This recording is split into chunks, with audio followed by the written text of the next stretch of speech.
So this was a hard week in aerospace. We're going to start off first with what happened with Virgin Galactic. Now, before we talk with Doug and Ken, who were actually there, Doug Messier of Parabolic Arc, and it was Ken Brown, I believe it was. Is that correct? Yes, that's correct. And Ken Brown has some amazing photos that we're going to show you as well. Before we get started there, we do have some banners that we're going to bring on at the bottom of the screen that kind of convey the message that I think is very important, which is the idea that this is a huge setback, and this does suck, but we have to continue to forge forward. Not necessarily just Virgin Galactic, but as a commercial space community entity, we should continue to move forward and not let this take all commercial space down. So let's get started. This was Virgin Galactic that went out there, and actually we've got some photos. Let's go ahead and Dada, let's go ahead and show those photos. So Ken, do you want to show? And actually, Dada, you can bring the banner up as well. You want to talk about what we're looking at right here? Sure. This is moments after they released SpaceShipTwo. It's really kind of a second, or right around a second before they light the rocket engine. That's all it takes for them to get enough separation to start the spaceship. And then the next photo, Dada, I think is actually we see it separating off a little bit further. Yeah. And everything looks okay at this point. I mean, it looks like a regular. You guys go out there all the time and watch this, right? I mean, does this look nominal at this point? Yeah, it does look nominal. The only difference is that they were using the plastic motor, and the previous motor was a rubber motor that looked like a flying tire fire. So this is a lot lighter and cleaner than the previous 3 flights that they did. How long were you able to see this for? I mean, were they firing for minutes? I think the previous record was like 20 seconds, something like that. About 9 seconds. Okay, so about 9 seconds, and then we see, I think, this next photo, and that's not good. No, that's either side you can see that the craft is inverted. The booms on the wings have separated from the main fuselage, and that big plume, we're speculating, is the nitrous tank venting. And then there's one more photo after this, and I think this is a little bit further on. At the very bottom of the banner, if you look, you can actually see the wings have separated off, or at least the tail parts of the wings have separated off, or at the bottom part of the screen. Thank you, Dada. Right, that's down there. Yep. So this is, I assume, were you able to see this? Obviously, you're able to see it through your camera. Were you able to see this with your own eyes as well? I wasn't able to. I was taking some video, so the video I have was not clean enough to see that. And when did you know something had gone wrong? Right at the point where something malfunctioned, there was a kind of a white plume that was anomalous. It wasn't just the regular exhaust. And at that point, I made some statement to Doug and the other people around me that there's a problem. Yeah. It was really hard to see because at that point they were probably, when they dropped, they were about 9.5 miles above us, and after 8 or 9 seconds of burn, they're scooting pretty fast. They might have been approaching Mach. They're probably 10 to 12 miles away from us. So it's very, very small in the viewfinder with even a really long telephoto lens. And it was a lot harder to see because the plume was white, and we had some high altitude white clouds. So it was a white vehicle with a white plume and a white exhaust against white clouds. It was very different from the previous 3 flights, which were done under the typical, what's usually a standard Mojave blue sky. And those earlier flights also had the rubber engine, which burned black. So I lost it. I couldn't see what Ken was seeing through his viewfinder. So yeah, and I was concentrating really hard on just keeping what turns out to be the largest piece that came down in my viewfinder and tuning everything else out just to concentrate on that. And he did a great job with that. I've got video of him shooting that large piece, which was a piece of the fuselage, all the way down to the desert floor. And he just focused, and I was pretty freaking out at that point. How long was it before you realized something's really wrong here? Right when Ken saw that, he said they're in trouble. And then shortly afterwards, he said, they're tumbling. I said, they're tumbling, holy bleep. So, No, and that freaked me out. one of the pilots was able to at least parachute down. Um, Yes, but I didn't think there was an ejection system on Spaceship Two. there Uh, isn't. so he had to actually bail on that and parachute down. The other pilot sadly did not make it. Did you see either one of them? Did you see the pilot who parachuted down, or sadly the other pilot? Yeah, we did come across the crash scene with the pilot that didn't make it. Still strapped in his seat. It was very distressing. Yeah, it was real traumatic. The pilot that came down undershoot there, yeah, there is no ejection system.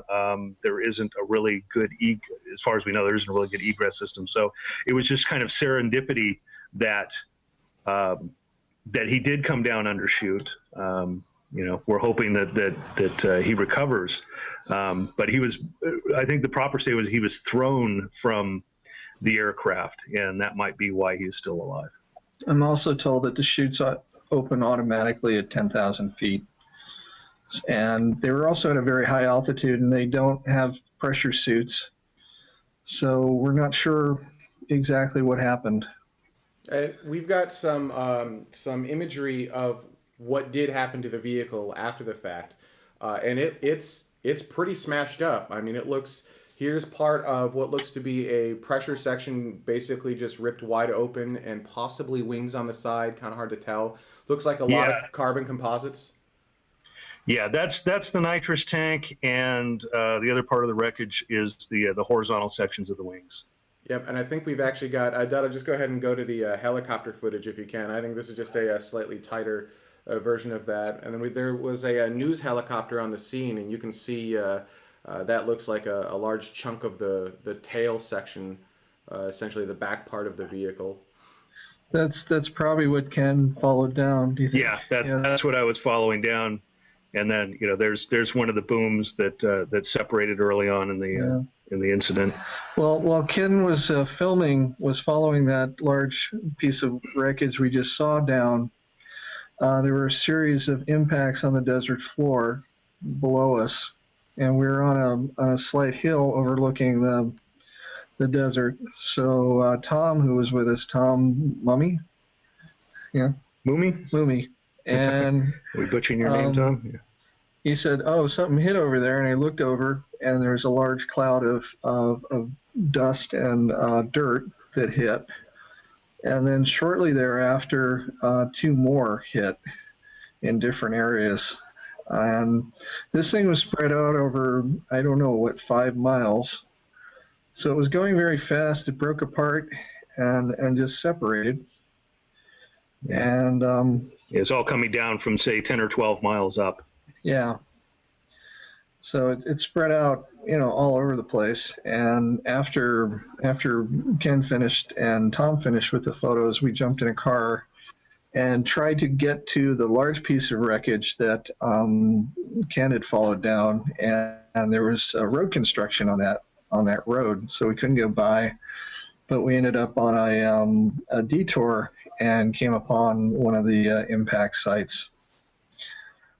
And that was, say, maybe 100-foot radius of just really small pieces, other than the pilot seats, and and a piece of the skin that had the name of the craft on it. Yeah. And I interviewed two truck drivers who had just passed the scene where this stuff hit seconds earlier. They were driving in different directions, stopped. One was a former Marine. He was working for FedEx, and he went over to see if he could do anything for the pilot, and he couldn't.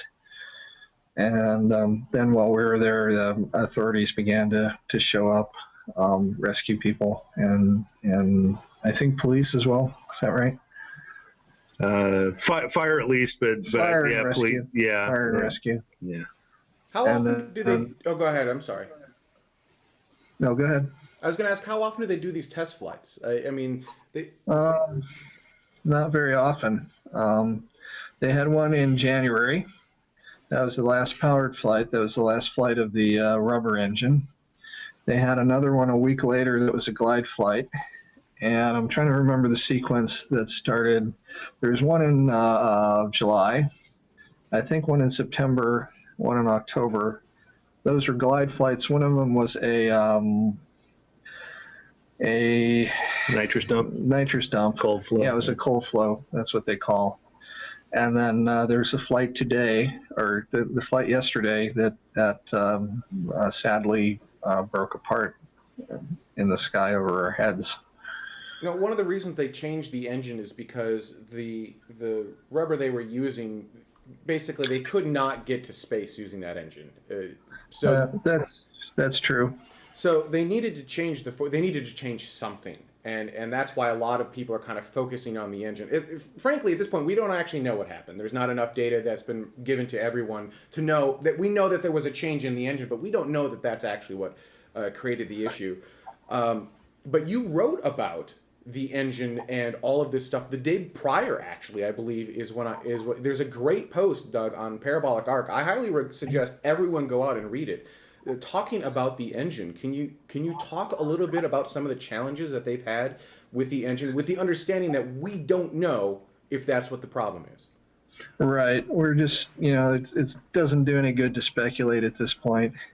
But the problem was that Burt Rutan decided on using a hybrid engine, and that was a hybrid engine using nitrous oxide and rubber. So the nitrous oxide was the oxidizer, and it burned the rubber.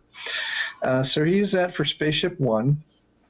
It worked fairly well. It was a bit of a rough ride, but it worked, and it certainly got the spaceship to set a brand new record above the X-15 record of 67 miles in the 1960s. So he was pretty confident going into Spaceship Two that he could design a much bigger ship, and this ship was designed. Spaceship One was the size of the X-1 roughly, with a pilot, 2 seats, and a small cockpit. So Spaceship Two, significantly bigger, significantly heavier. The plan was to have 2 pilots up front and 6 people in the back. So you needed a more powerful engine, and you needed to scale that up. And the hybrid engine didn't scale very well. The more you scaled it, the bigger the oscillations and the vibrations became. And maybe Ken can add something to that. Yeah, it was thought that hybrid engines could scale up very easily in a very linear fashion, and it turned out not to be the case. And in some of the testing, again, they don't talk about this a lot because these are technical details, that they really couldn't get past 30 seconds of burn before the vibration and the roughness of the engine was too much for a pilot. It would be too violent for the pilots to operate, and of course, Virgin wants a very good passenger experience, and that would have been pretty brutal. So they had to make a change. And my sources tell me that if you fired that long enough, it might have just broken the ship to pieces. So basically what they did, while they were having problems with this rubber and nitrous oxide engine, they also had parallel programs going. This was very quiet. I had written about some of it. One of them was this plastic engine, plastic nylon engine with nitrous oxide. So they announced that change at the end of May and said that was a better engine. It would burn smoother. It would get them to a better altitude. And but that required some changes in the design of the engine. And what my sources have told me is that they needed to inject methane and helium to make sure that the plastic would burn properly at the beginning.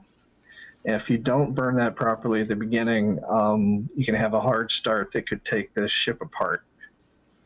And one of the engines they tested on a test stand actually came apart on the test stand in May of 2013, about 3 weeks after Spaceship Two's first powered flight.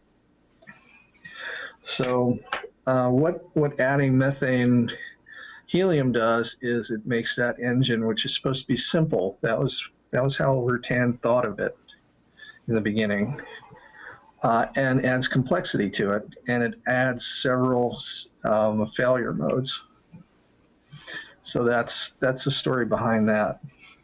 And, reiterating again, we don't know what happened. So, a lot of people are focusing on the engine, and because it was a different type of engine. But one thing I was wondering is when you were out there before the test, it was delayed. Did you get the feeling that they were expecting this to maybe be the first flight that goes to space of Spaceship Two, or was this just going to be another 20-second burn of the engine? We don't know how long it was going to burn. I find it, and I don't believe they would have tried to go to space with this thing on the first test flight. I don't know if Ken has a different opinion. Yeah, this is something that you would approach incrementally. So I would have almost imagined with a new formulation on the engine that they would probably want to replicate one of the previous powered flights with this new formulation, take the data, which is kind of another point I wanted to bring up. This is a test experimental aircraft, so there is a massive amount of instrumentation on this, and at some point I'm sure they're going to make a statement, and I'm sure they have just mounds and mounds of data, and will be able to make some pretty good, if not definitive statements, at least very well informed guesses. And the test flight program that Virgin officials were talking about, and George Whitesides was kind of sketching out, would be a handful of powered flights with this new engine, maybe 4, maybe 5. There was not a specific amount. It kind of varied. And then they were hoping to put Richard Branson and his son Sam on the first commercial flight in March out of Spaceport America. Obviously will not happen. That was seen by many of my sources as a very aggressive program, even bordering on dangerous. So you really want to fly the hell out of the engine, test the hell out of the engine on the ground, test it in flight, fly a lot before you ever put anybody on board who's not a test pilot or a flight engineer. But in fairness, aggressive timelines aren't unseen in the commercial space industry, and a lot of missed milestones in those aggressive timelines because they are so aggressive. And just because you create an aggressive timeline doesn't mean you have to hold to it. It does kind of light a fire under the pants of the employees, but it doesn't mean that that's exactly when they would have flown. No, it didn't. And people, some people I talked to or sources were indicating that would take a lot longer than they were hoping. But, it's Branson, so he's always promising to fly by such and such a date, and then that goes by, he makes another promise. And yeah. Well, the business management side, they like defined schedules and defined milestones. And from an engineering standpoint, they fly one, they've got a mountain of data to go through to understand that, hey, this is what we expected, is not what we expected. Do we need to modify something? Do we need to inspect something, make a change, and test again on the test stand before we do another flight? So, everything has to go perfect, really, a lot of times for the business milestone dates to actually to come true. Engineers, especially when you're pushing the envelope on a brand new system like this, there's too many unknowns, and they're unknowns that you have no idea what you're going to run into. Yeah, there's the known unknowns, the unknown unknowns, and then is there a third one? No. Known unknown unknowns. So Mojave is a very tight-knit community. Everyone knows everyone else. What's it like out there right now? Pretty sober. I haven't had a lot of time, I don't know about Ken, to really talk to a lot of people. We've been doing a lot of interviews and doing things.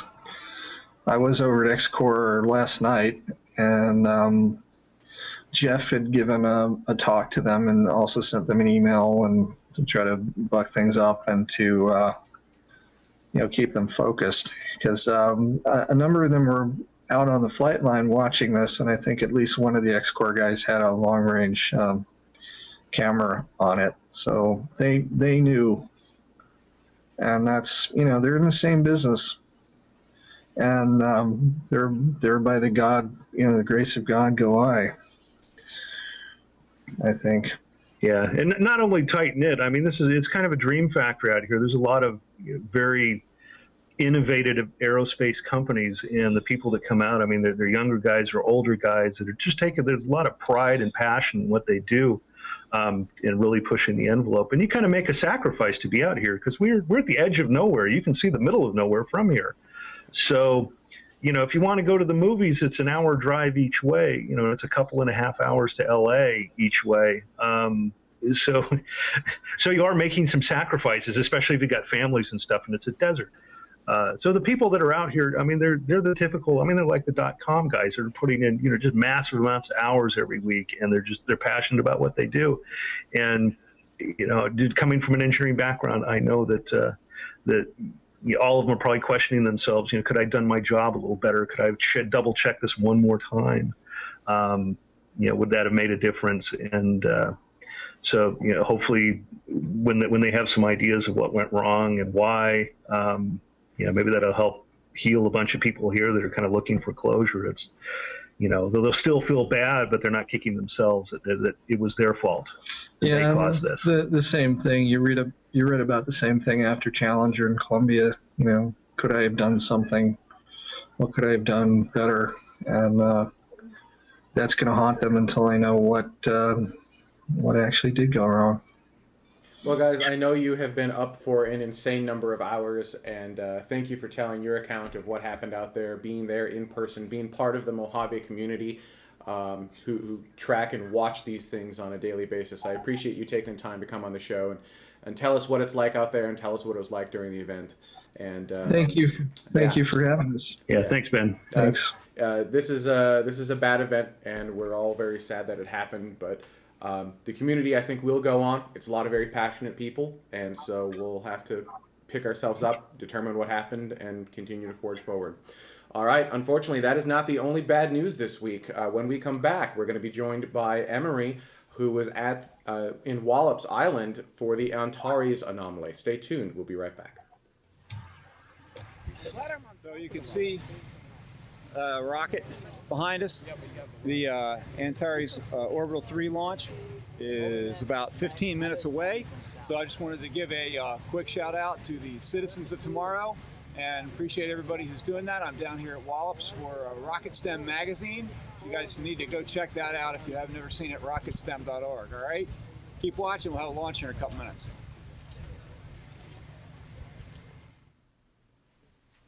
And welcome back. Now, before we get started with this segment, I did want to give a huge shout out to all of the patrons of tomorrow who helped make this specific episode happen. These are the people who have contributed at least $10 to this episode. We are a crowd-funded show. You can get more information over at patreon.com/TMRO. All right, we are joined live by Emery Stagmer, who goes by, Vax Headroom in our chat room. He is our resident rocket scientist. He has many programs that he's even sent probes out to the moon. And you were there as a social media guy for the Wallops Island, the Orbcom 3 mission. And you grabbed some footage. So before we show your footage, what I'd like to do is show the NASA footage, the official footage of what happened. And then we're going to show your footage uncut. So here's what it looked like from NASA's viewpoint. 5, 4, 3, 2, 1.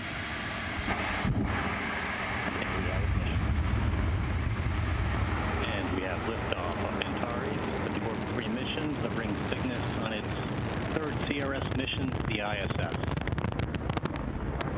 Got main engines at 108%. Avionics power nominal.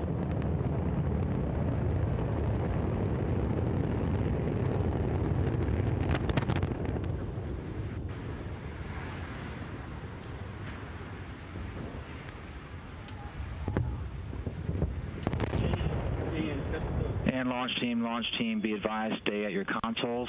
Everyone in the LCC, maintain your positions in your consoles. In the LCC, maintain positions at your console. So that sucks. That is the first time we have lost a vehicle over the pad, I believe, in like 18 years. The last time being a Delta II, which was down at Cape Canaveral. You can see there the rocket basically just all the fuels combusting and moving together. Now, you were there as part of a social media tweet up, and you got your own footage. Now, what I'd like to do is roll your footage from this event, but instead of stopping, you had to evacuate, and I'd like to show that part so you can get a feeling of what it would be like to be there. So here's your footage. Okay. There she is.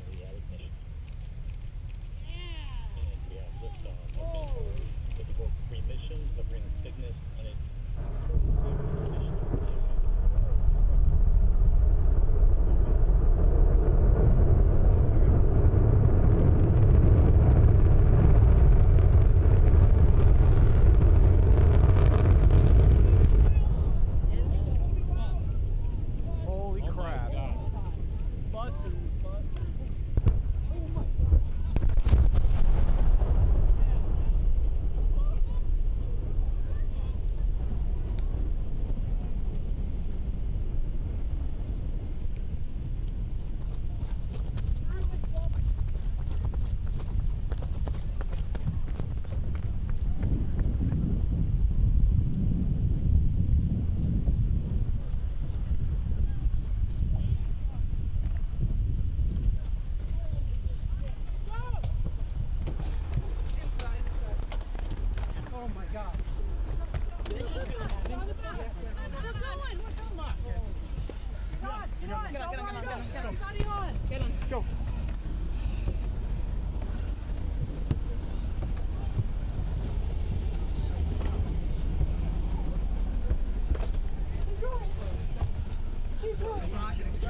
Holy crap.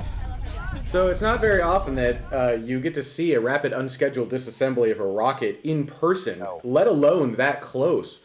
You could hear some of the urgency in get away from this thing. What was it like when you were there? I mean, what was it like seeing that in person? Well, first off, I'm not with a social media group. I was with the official press. Oh, I'm sorry. My bad. Right. So I'm not sitting with a bunch of people who've never seen a launch before. I'm standing in a line of photographers who are all professional launch photographers. That's pretty much what they do. At least if they don't do it as a living, they do it as a side job. So the urgency that you hear there is people who've seen a lot of launches, right? That's not newbies. That's, you know, a real kind of a different, almost a different perspective on it. I've been chatting with people about this on Facebook all week, of course. And one of the things that I kind of remember thinking as we were going was the footage of the Hindenburg went through my mind. Of course, you know, there's not people dying on this. I mean, that was kind of an important point. But you know, that iconic flaming object coming out of the sky, hitting the ground, you know, ball of fire.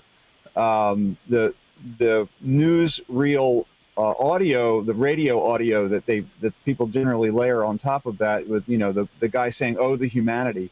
That line went through my mind, and that's kind of how it felt. The other thing that you'll notice there is that kind of nobody moved while the thing was coming down and while it was on fire, and you could see this fireball. And I remember just kind of being mesmerized by that.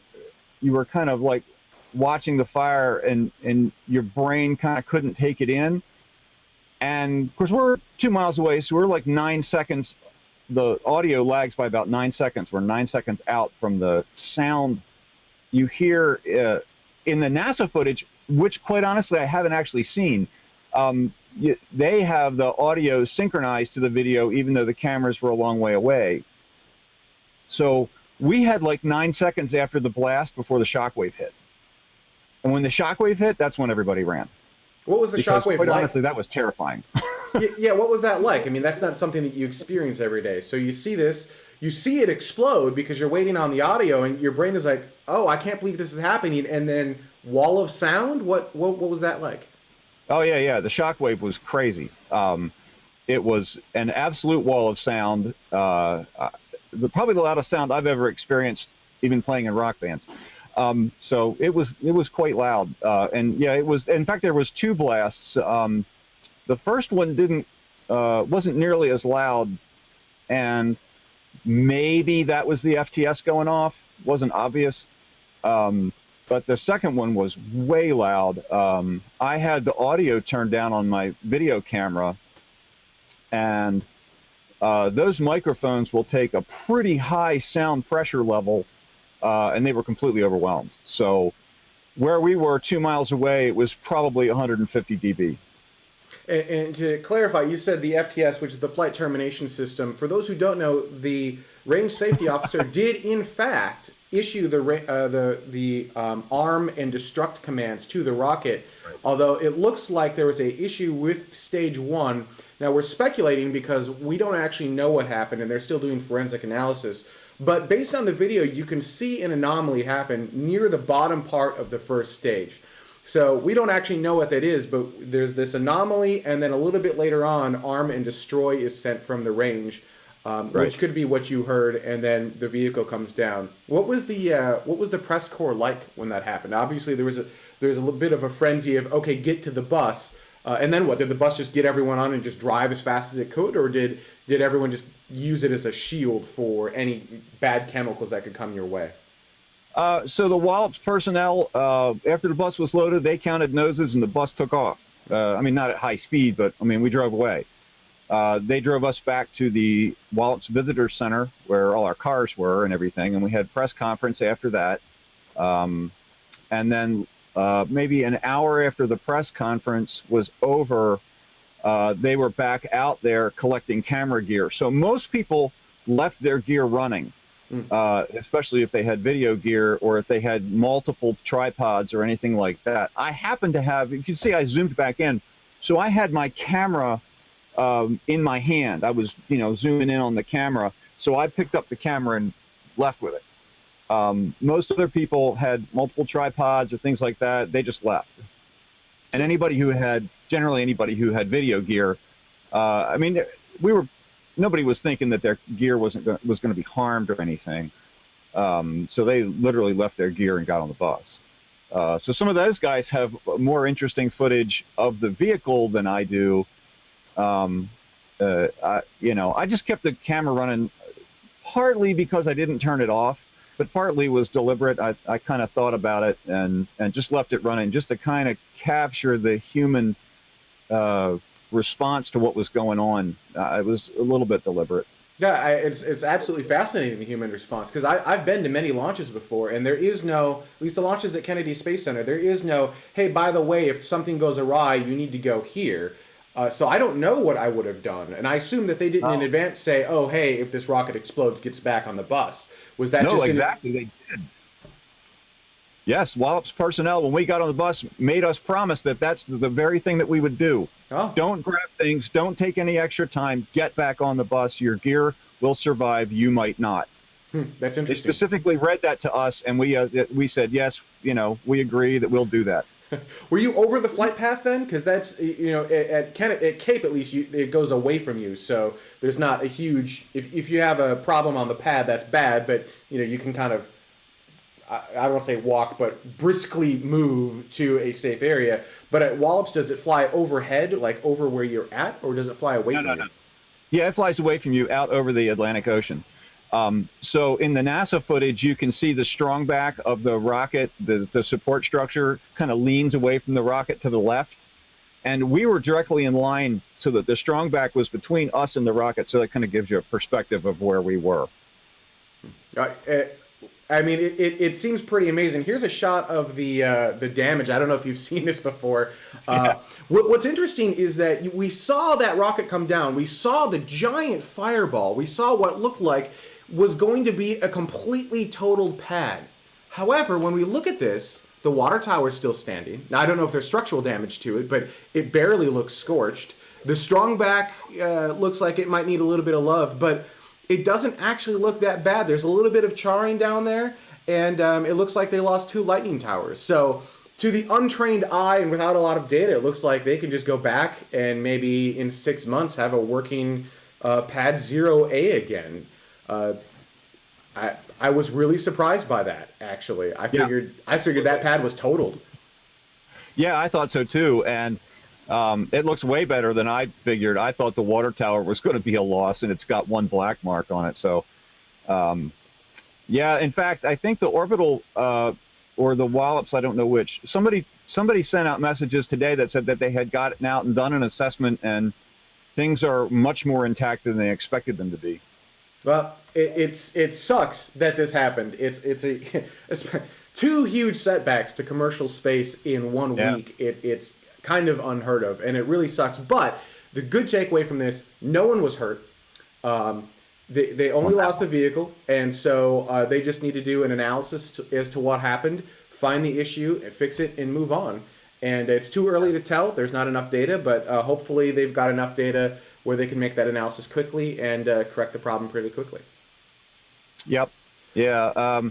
I don't know that it's a big setback for commercial space. It's a bit of a setback for Orbital Sciences Corp.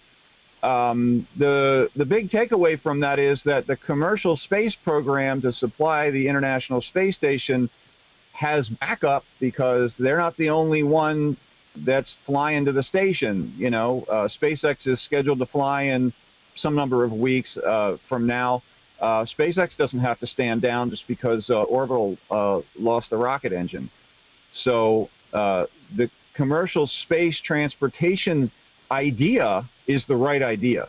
Absolutely. Actually, this is proof of it working, where you've got multiple vehicles, you've got multiple ways to get to the space station. So while we have lost that cargo, and sadly, for those who don't know, the Planetary Resources Arcid satellite, the first one of those, was on board as well. So Planetary Resources has said, not a big deal. You know, no lives were lost. It's just a robot. We'll build another one.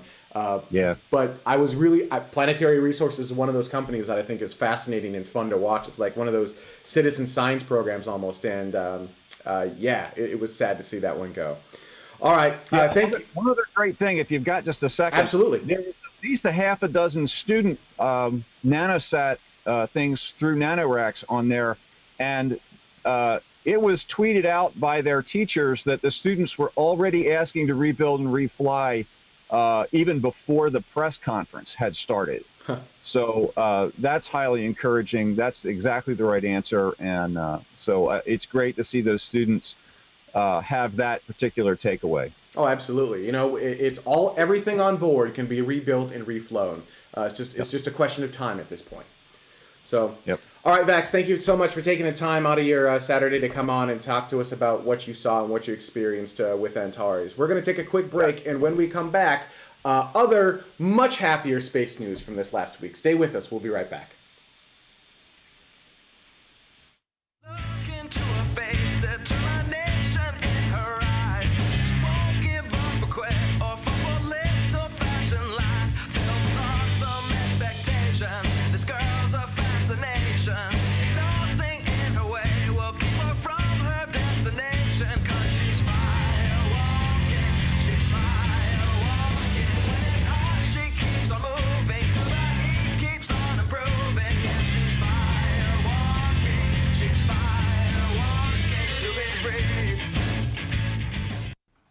And welcome back to Tomorrow. I'm joined by Carrie Ann. Hey, welcome.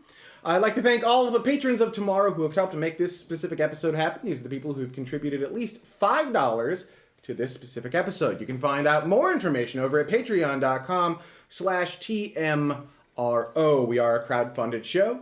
Every single dollar helps. All right, let's get started with some actual happy space news. There was a lot of great stuff that happened this last week as well. It's not just the sad, depressing commercial space stuff. First off, we did have a successful launch of a Soyuz rocket on October 29th at 19:09:43 Universal Time. Check it out. Engine turbo pumps coming up to flight speed, engines at maximum thrust, and liftoff. And I don't think there's audio on this particular one other than the public affairs officer, PAO.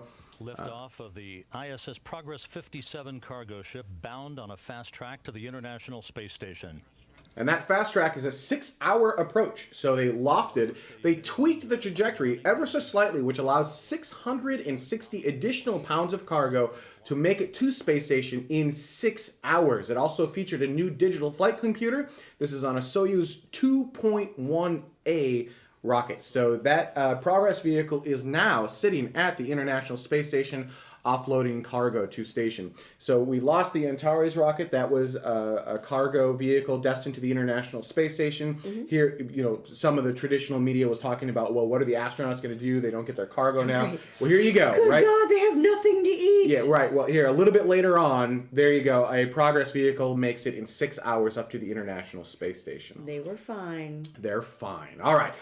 We also had another launch, an Atlas V rocket. This happened October 29th at 17:21 Universal Time. Check it out. 5, 4, 3. We have ignition. 2. And liftoff of the United Launch Alliance Atlas V rocket carrying the 8th GPS-2F satellite for the United States Air Force. I'm not gonna lie, that is the strangest countdown I have ever heard.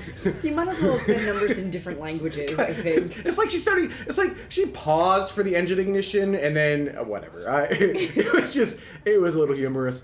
That was the 50th flight of an Atlas V, 50 flights of an Atlas V, and that was the GPS-2F8. It's the 8th Block 2F satellite, that was easy for me to say, in the GPS constellation. This is kind of a temporary replacement as the next generation GPSs are being built and lofted overhead. So congratulations to United Launch Alliance and Lockheed Martin for yet another successful Atlas V launch. And they are beautiful rockets when they're launching. And the strangest countdown ever. Also, Orion, if you want to take that one. Yeah, so Orion is getting ready for its inaugural test flight coming up here in December, which is really exciting. It's got its finishing touches on October 30th, 2014 this year. This is a deep space vehicle, so it's meant to go beyond the moon, and I believe it's supposed to go to Mars, if I remember Well, correctly. it can go to Mars, it can go to asteroids. It doesn't, interestingly enough, doesn't actually have a destination yet. No, it doesn't. It's capable of going anywhere we want it to go, but we need someone to say, hey, here's where it's going to go. Right.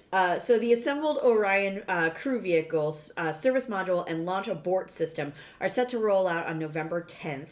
It's going to be launching on a ULA Delta IV Heavy rocket.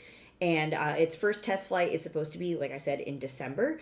It will travel 3,600 miles, or I did the conversion, ready? 5,793.638 kilometers. Oh, look at you using metric. I know, from Earth. It's going to go in a 2-orbit flight. It'll be about 4.5 hours, and it'll be, quote, travel farther than any manned spacecraft has for more than 40 years. Except that it will be unmanned. Yeah. So there's that. But it's designed to carry humans. Yeah, it's designed to carry humans, but that's the big thing. NASA's super excited about it because they're like, we're doing man things again, kind of, sort of, in a way, almost, kind of. Well, and what it's doing is it's going really high up, and then it's going to slam back into our atmosphere really hard. I think at 22,000 miles an hour or something along those lines to simulate a Martian or at least a deep space reentry. That way they can test the heat shield and make sure that the vehicle is working like it's supposed to. So, this is a great... I'm super excited for this test flight. Now, Orion is not nominally... Listen to me, nominally. It's not normally supposed to fly on a Delta IV Heavy. It's actually supposed to fly on the Space Launch System. So we'll kind of be waiting for that to be built. But once that's all set to go, we should be able to do missions to deep space again. Human missions to deep space. That's going to be exciting. Yay. Awesome. Other awesome things that have happened. China. Check out this picture. This is the return of the lunar probe that they sent up. This is a Chang'e 5T1. It was launched October 23rd along a Long March 3C rocket. It went out. It was a pre-mission, right? They're trying to do a bunch of stuff on the moon, and this was kind of designed as an engineering trial mission, as it were. And it also got a gorgeous picture on the backside of the moon. Check that out. It's so amazing. That is the backside of the moon, the side that faces away from Earth, and a shot of Earth in the background, kind of that Earthrise picture from Chang'e 5T1. I don't know if I'm pronouncing that right, but there you go. By the way, Chang'e is moon goddess in Chinese mythology. So they got it back to Earth. This was a good precursor mission. Now what they're going to do next is they actually want to land on the moon, grab some lunar samples, and return that back to Earth. That'll be the first time we've returned lunar samples, I believe, since Apollo. Wow. I think that's correct. I'm pretty sure that's correct. Crazy pants. Yeah. That's gonna be freaking sweet. And that's slated for 2016, I I believe. Something like that. Something like that. It's coming up here. I'm sorry. Oh, yeah. It's 2017. China hopes to there you accomplish it in 2017. I should have read my own notes. That's all right. Last news item this week. Last news item is NASA to host the X37-B in the old orbiting processing facilities of 1 and 2. And I forgot to grab a picture for this, but it's like a miniature space shuttle, right? If you remember the old, like, Discovery, Endeavour, right? It looks like that, but smaller and no humans. Right. So this is the U.S. Air Force's highly classified spaceplane program, the X-37B. Highly classified. Well, we all know about it. We basically know where it goes. We just don't know what it does. Well, Anyhow, so then yeah. part of All that's right, classified, isn't it? Part of it's classified. All right. Way above your pay grade. It so is. highly. Most things are above my pay grade. Fine. Anyhow, yeah. Boeing intends to convert OPF, Orbiting Processing Facility 1, to a facility that would enable the U.S. Air Force to effectively land, recover, refurbish, and relaunch the X-37B orbital test vehicle. As you said, though it's much like the old STS shuttle vehicle, but is about fourth the size. So STS being the Space Transportation System. yes. Yep. It's designed to launch like a satellite and land like a plane, which is just reminds me of float like a butterfly and sting like a bee for some reason. The orbiting processing facility processing facility OPF buildings have not really been used, sadly. They've just sort of been sitting there since the space shuttles have found their new homes. So this is kind of a nice way of Boeing and NASA doing something that is, above and beyond, or, something different, I guess, with these buildings that otherwise would just sort of sit there. So that's kind of cool. There you go. Happy news from this last week. So some depressing stuff happened. Definitely somber beginning part of the show, but some amazing things happened as well. Amazing things are still continuing to happen. That China picture, so gorgeous. It was absolutely gorgeous. What they're doing is very, very cool. All right, we're going to take a quick break. When we come back, comments from our last show. Stay with us. We'll be right back. Welcome, future patrons of Tomorrow. If you're not familiar with who Tomorrow is, we're a live weekly webcast about the cosmos and human exploration of the stars. We'll feature things like rocket launches, we'll have guest interviews, we'll have amazing conversations about the cosmos, and of course an interactive chat room so that you can not only talk with other like-minded cosmic explorers, but also us, the hosts of the show, as well. And we're just generally excited about humans exploring space. And we're here on Patreon as a way to crowdfund the show itself. Because this isn't something that a normal network would pick up, but it is something that a lot of us are really, really excited about.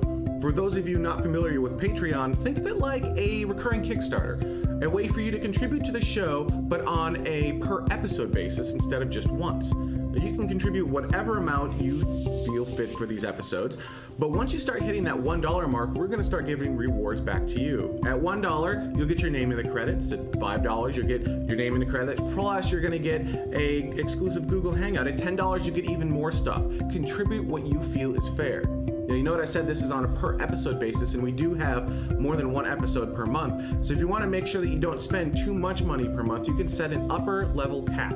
For example, you can contribute $5 per episode, but no more than $25 per month. Or you can contribute $1 per episode, but no more than $10 per month, whatever fits your budget. And if you'd like to see where your crowdfunded contributions are going, check out our goals. We're always getting new equipment. We're trying to do cool new things with social media. We're trying to do some amazing things in this space. And each goal helps us get closer and closer to realizing one of those new things. With the help of you, our patrons, we can make this show truly something special. And let me be the first to welcome you to Tomorrow.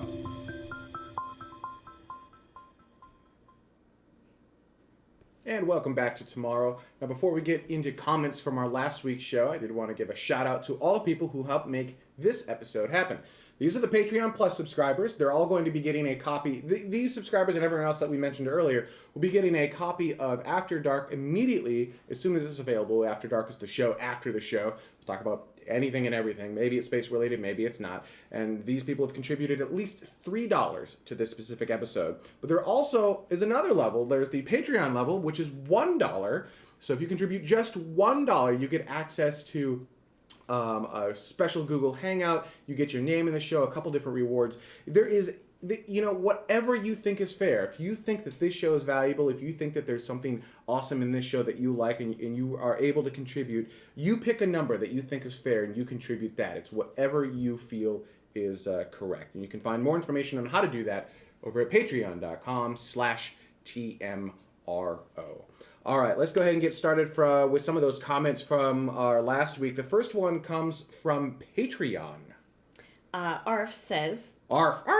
Arif?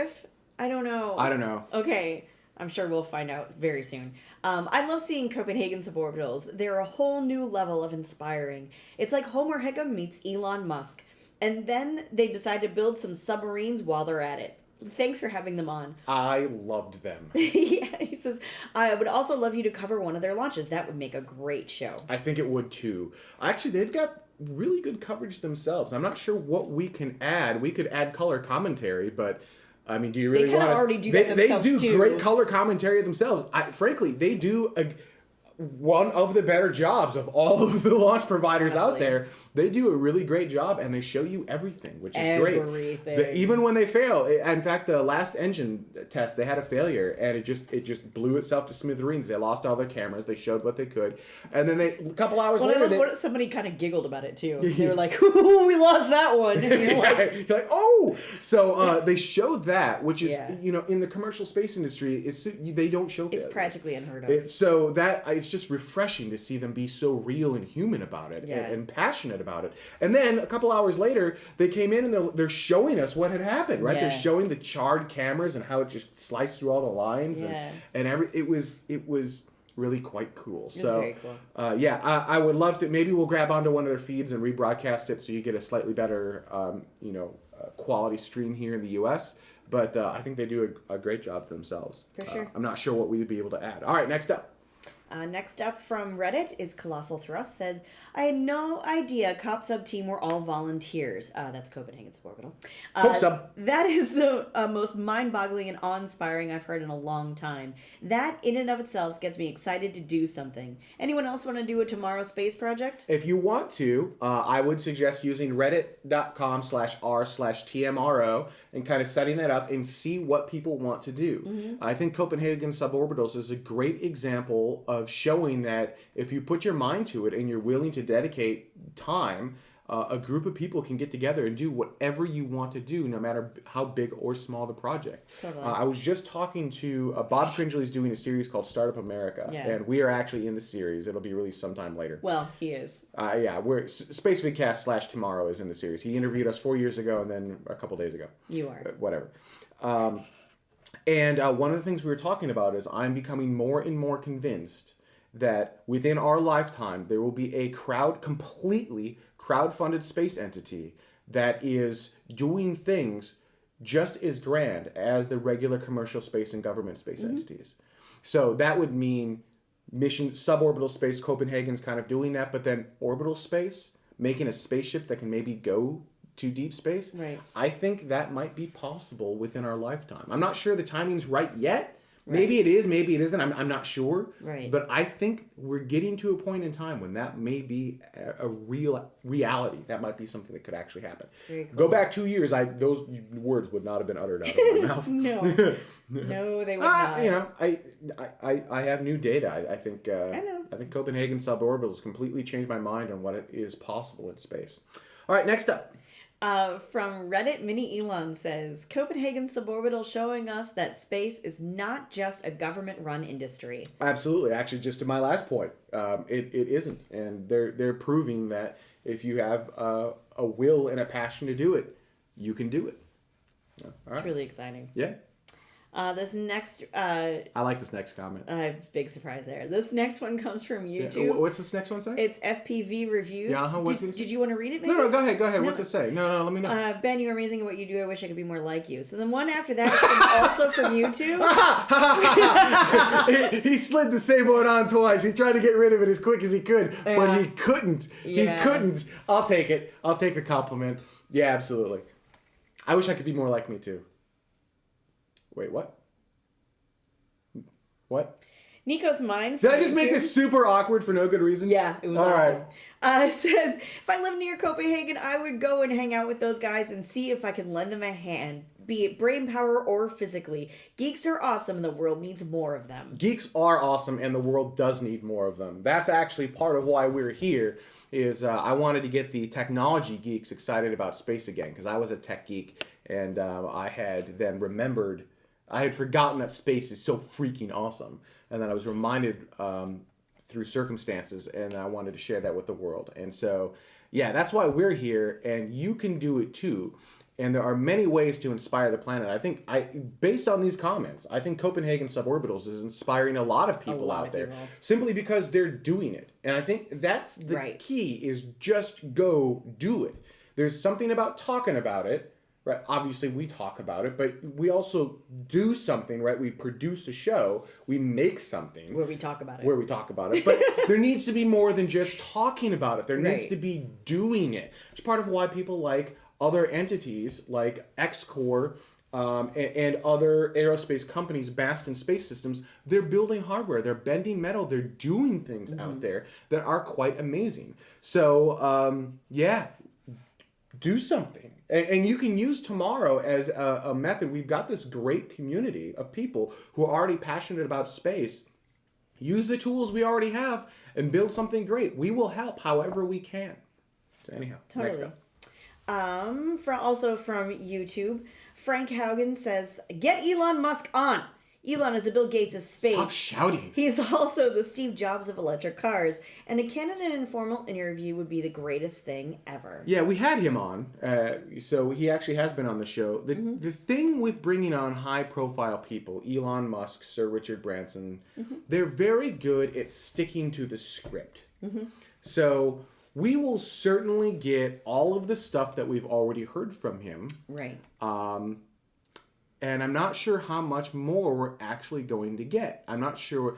I would like to ask him questions. For example, great, he's got a plan to go to Mars, but what is his vision for Mars?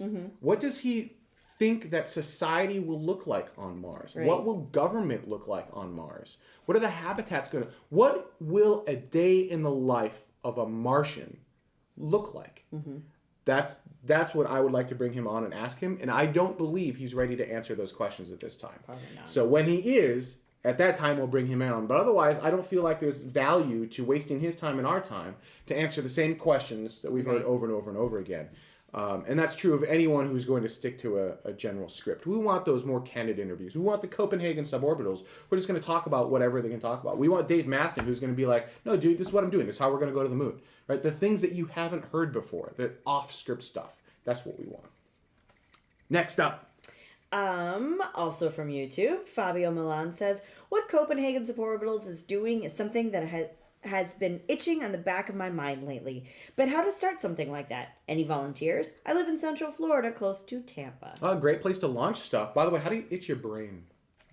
Carefully. Carefully? It's so annoying. Is it? It's so annoying when you have an itchy brain. You know, again, use the tools that we've got for you guys. If the community as a whole really wants to do something, we'll back you whatever way we can. And if we need to get more tools to make that happen, we'll do that. But I think the first step is, if the community wants to build something or do something cool as a community-driven project, we need to define what that project is going to be. Let's use Reddit as a method to define the project and get everyone excited about something.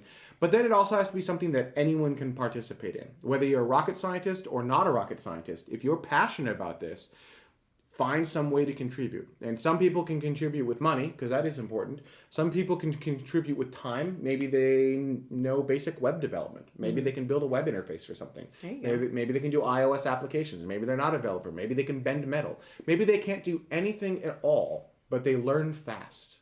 As long as we can find a way for people to get together and build something, cool. The hard part we're going to find, Copenhagen Suborbitals, Copenhagen. Everyone's right there. Yeah.